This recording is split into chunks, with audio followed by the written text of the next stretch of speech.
Hello everyone. Many influencers and doctors discuss antioxidants on their channel. What if I told you that physics doesn't allow any meaningful improvement in many of the antioxidant activity despite supplementation? Imagine a chemical reaction so fast that it reaches the physical speed limit of the universe. In the world of free radicals, we are usually fighting a 1 nanosecond clock. For example, when a hydroxyl radical is born, it has mean lifetime so short that it can only travel a few nanometers before it finds something. Today we are going to look at the collision kinetics that dictate whether the protein, lipid or DNA is doomed or protected by an antioxidant. Welcome to ICU Physiology Insights. This lecture will involve some basic maths and physics, which can feel challenging for many in medicine, and unfortunately that difficulty may partly explain why misconceptions in this area are so common. On this channel, however, we focus on pathophysiology and understanding the disease mechanism, so we will discuss this. If you can develop even a basic intuitive grasp of these concepts, it will go a long way in helping you make sense of many clinical observations that you encounter in everyday practice that are otherwise hard to explain. If you want to stop somewhere if this gets complicated, it's okay. The point I still want you to take home is in these reactions with high rate constants, these radicals are essentially generated and quenched in the same location. They are so reactive that they react with the first molecule they encounter. Their life is not in milliseconds, it's in nanoseconds. Unless an antioxidant is in immediate vicinity, the radical is far more likely to oxidize nearby lipid, protein, or DNA, which in most cases are the closest targets. Increasing the antioxidant concentration can shift the odds slightly, but not enough to produce a reliably effective interception rate. Okay, so let's begin. We previously learned that many of these reactions are very fast indeed. In this lecture, we'll examine how quickly things happen at atomic scale and how, despite supplementation, the kinetics don't allow these to work effectively. Let's start with the most basic fact. The enzymes and the antioxidants are molecules. They are randomly moving and colliding with nearby molecules. They are not looking for each other. The free radical is not looking for your proteins, lipids, or DNA to destroy. These are random collisions. So let's look at some of our rate kinetics, and this is a comprehensive summary. Most common and most damaging is the hydroxyl radical, which is ultra-fleeting and highly reactive, and you can see why. Most of these reactions are on the order of 10 raised to power 10.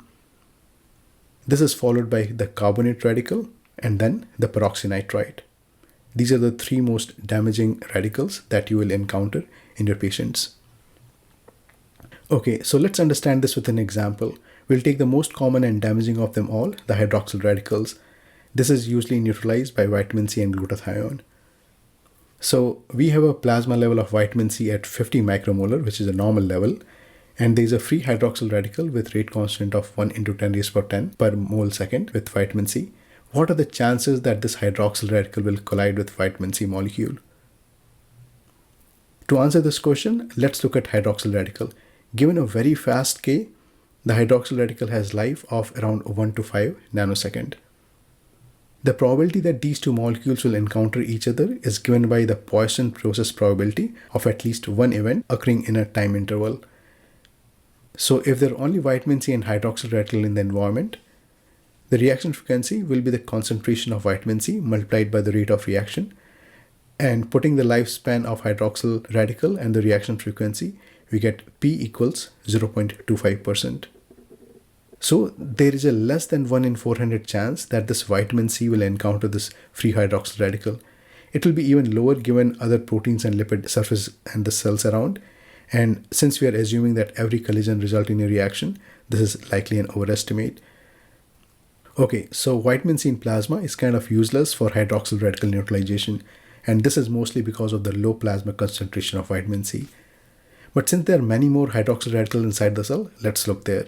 We know that this is one of the reasons cells concentrate vitamin C, and cells can achieve higher concentration up to 1 to 10 millimolar. So let's examine if vitamin C will do a good job inside the cell. So we have a cell with 1 millimolar of vitamin C level, and we have a free hydroxyl radical. What are the chances that this hydroxyl radical will collide with vitamin C molecule given other substances like proteins, lipids, DNA, and glutathione present around it? And here we'll shift gears and add other substances in the cell milieu to get a more accurate answer. So this changes the approach a little bit. Now, the rate constant of hydroxyl is different for different substrates, and concentration are also different for different substrates. So let's examine the total scavenging capacity of surrounding area. This is just a fancier way of saying reaction frequency.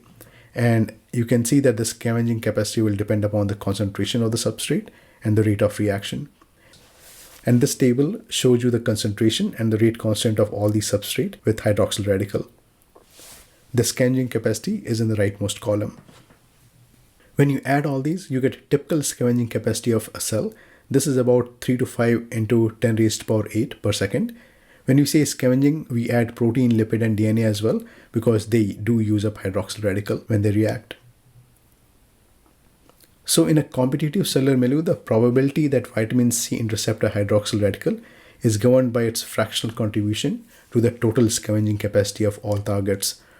So using the values, the interception probability is roughly 2 to 3%. Even this is likely an overestimate since we have assumed that every molecular collisions result in a reaction, and it also ignores the steric and geometric factors of the macromolecules such as proteins, DNA, and the lipids. So in a typical cellular setting, the probability that vitamin C intercept a hydroxyl radical is quite low, on the order of less than 1 in 30 to 1 in 50 encounters. Even in the microenvironments where vitamin C concentration may reach 10 millimolar, this probability will certainly increase. However, there is another factor to consider.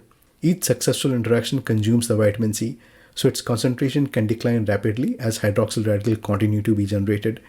And the recycling depends on glutathione, which is present at much lower concentration, and in turn requires NADPH to regenerate reduced glutathione. This creates a dependency chain that limits how effectively vitamin C level can be sustained under ongoing oxidative stress. This is similar to the use of IV bicarb pushes that you give to a patient with lactic acidosis without much success. Your bicarb may give temporary respite, but as lactic acid continues to form, this bicarbonate gets neutralized and disappears. Now, I'm not an expert in this area, so I use Google Gemini to estimate the interception probabilities. The output suggested that at concentration of 10 millimolar solution, vitamin C would neutralize only about 9% of the hydroxyl radicals. Still, this is certainly an overestimation given our simple assumptions. Even allowing our substantial overestimation, the broader point still holds. The reaction kinetics alone make it implausible to neutralize most of the reactive oxygen species once they are generated. Free radical reaction occur at near diffusion limited rates, leaving little opportunity for scavengers to compete effectively. This leads to a more fundamental implication. Preventing ROS formation is likely more important than attempting to neutralize them after the fact. It also helps explain many antioxidant trials that have produced disappointing results. They tend to focus on scavenging already formed radicals rather than targeting upstream processes that limit their generation. But this was mathematics. Let's understand it more intuitively and visualize the scene. At 1 millimolar solution, there is 1 molecule of vitamin C per 55,000 water molecules. And since we know the volume and the number of molecules, we can calculate the distance between two vitamin C molecules, which comes to be about 12 nanometers. In a liquid, single molecule undergoes about 10 raised to power 13 collisions with other molecules around it every second. However, not every collision is productive. For a reaction to occur, the interacting molecules must meet in the correct orientation. For instance, a hydroxyl radical would need to strike the reactive enediol moiety of vitamin C. An encounter elsewhere on the molecule may simply result in no reaction. For the sake of simplification, we can assume that every collision leads to a reaction. Given number of collisions and extremely short half-life of hydroxyl radical, its diffusion distance can be estimated using Einstein-Smoluchowski relation for 3D diffusion, and this comes to be about 5 to 8 nanometers. In practical terms, a hydroxyl radical travels just a few nanometers before reacting, essentially interacting with the first molecule it encounters. So to summarize, the distance between two vitamin C molecules is about 12 nanometers, and the distance hydroxyl can travel is about 5 to 8 nanometers. This makes it clear why the likelihood of vitamin C molecule intercepting a hydroxyl radical is so low. Unless the vitamin C molecules are in vicinity, the probability of their encounter will be very low. The purpose of this calculation was to highlight a key principle. Radicals with such kinetics are essentially generated and quenched at the same location. They are so reactive that they react to the first molecule they encounter. Unless an antioxidant is in close vicinity, the radical is far more likely to oxidize nearby lipids, proteins, or DNA, which in most cases are the closest targets. Increasing antioxidant concentration can shift the odds slightly, but not enough to produce a reliably effective interception rate. Even in the presence of both glutathione and vitamin C, hydroxyl radicals are still far more likely to react with proteins, lipids, and DNA. This helps explain why many other antioxidant strategies also fall short. Scavenging alone rarely provides sufficient control over such highly reactive species. The more effective approach lies in limiting their formation rather than trying to neutralize them after they appear. From an evolutionary standpoint, biological systems tend to optimize only what confers a clear survival advantage. For most of the Earth's history, organisms are far more likely to die from predation rather than from cumulative oxidative damage. Only recently has longevity increased enough for oxidative stress to become a dominant concern. Still, biology has evolved some targeted and efficient strategies to concentrate these antioxidants and increase antioxidant ROS interactions. One important strategy is something called electrostatic steering. In simple terms, the body uses charge differences to pull harmful molecules towards protective enzymes. For example, enzyme superoxide dismutase has many positively charged regions arranged in a way that form a kind of funnel leading to its active site. The superoxide radical carries a negative charge, so it naturally is attracted towards this enzyme, almost like opposite poles of a magnet. And this attraction greatly increases the chance that the radical will reach and be neutralized by this enzyme, much more than that would happen by random movement alone. Another factor is compartmentalization. Regions that are specifically vulnerable to oxidative stress or damage are tightly compartmentalized within the cell, such as mitochondria, peroxisomes, and endoplasmic reticulum. These compartments contain high-density enzymes responsible for detoxifying reactive oxygen species. By localizing these protective systems close to the site where ROS are generated, these cells can maximize the encounter frequency between the radicals and their detoxifying enzymes. This spatial organization also helps ensure higher effective local concentration of antioxidants and related enzymatic defenses. Cells can upregulate or downregulate their levels of antioxidant depending on their needs using redox switches. Another useful idea is excluded volume. The intracellular space is not dilute water. It behaves more like a densely packed gel, where macromolecules like proteins, lipids, occupy 20 to 30% of the volume. Because of this crowding, a significant fraction of space is physically unavailable to other molecules. This is what we mean by excluded volume. A helpful analogy is pseudohyponatremia in hyperlipidemia. The plasma water sodium concentration is actually normal, but lipids occupy part of the total sampled volumes.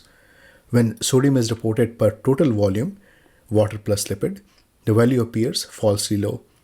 Similarly, within cells, the volume occupied by macromolecules reduces the free solvent space. As a result, soluble species like antioxidant are effectively confined to a smaller volume, which increases their effective concentration and influences reaction kinetics. Now, when you see these very high rate constant, I hope you realize why it is so difficult to control these reactions. The money is in preventing these from forming in the first place, and that happens only when you fix the underlying cause. Now, that's why in sepsis, the choice of the right antibiotic at right time with a good source control is the only thing that works. I hope the next time you see a high reaction rate kinetics, you say, this is why my treatment didn't work. I hope this was useful. Thank you.